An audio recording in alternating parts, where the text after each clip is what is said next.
This is indeed the break Finn, Drake, and Renata hoped it would be. The mission goes sideways quickly, however, and Harry and Charn's ship gets beaten up. Our heroes eke out a win and capture the new Iron Bar's leader. Harry and Charn say they must head back to Earth to more peaceful operations after this disaster, so they take their money and go. But Finn's mission continues. They have just enough evidence, thanks to their nearly unsuccessful raid, to go after their next target. A man named Clarnroe apparently runs a series of shell companies that Acheron is using to facilitate their crimes. Maybe Clarnroe can point them all to Acheron so they can find Vivray and Jacques. Finn wants to nab this guy and see what's what. Unfortunately, Clarnroe lives in Lavotus.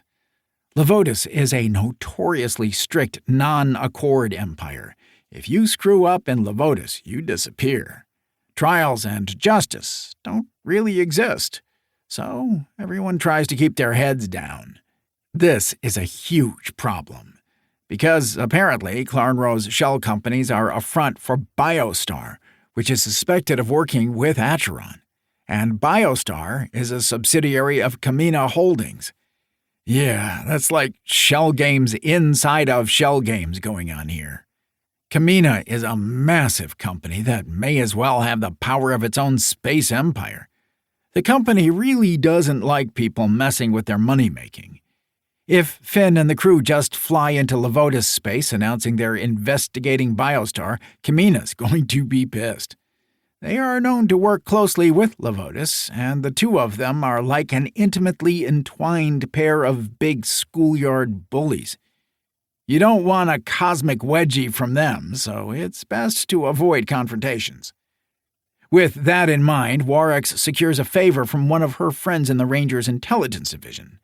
The friend hooks Finn and the crew up with new Ranger tech that provides them with the equivalent of a fake ID, along with the necessary paperwork to get them into Lavotus space without raising too many eyebrows. It works.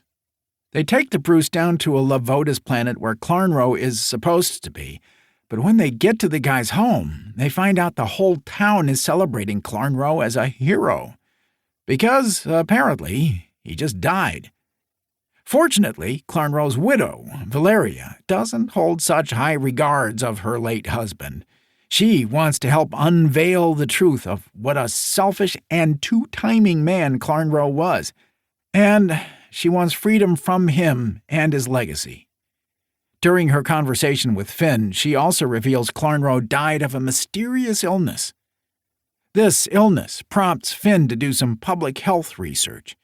He finds a mysterious illness just like this has been documented in wildlife near an industrial complex where another Biostar facility is located. Shocker! So, Finn and the gang take off for this new region called Green Valley.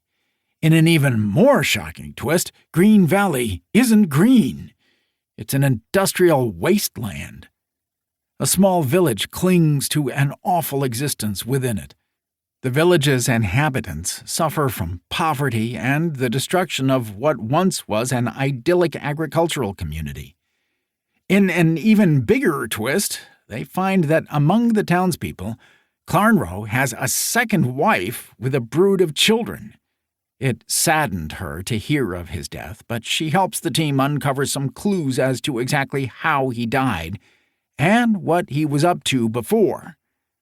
Turns out Clarnroe was investigating the very disease he caught. He suspected something fishy was going on. To protect his business and second secret family, he apparently wanted to track down the cause of the disease. Finn investigates the sites where Clarnroe thought the disease was coming from deep in the ruined swamps and marshlands. They find some kind of bioengineered oozing fungus, but no evidence of the mystery pathogen. They figure out that Biostar engineered the fungus. Why? They can't say exactly yet, but when they're done with their initial investigations, they run into some government goons who try to kill them near the Green Valley village. While Finn and the crew survive, they find most of the village has been burned down.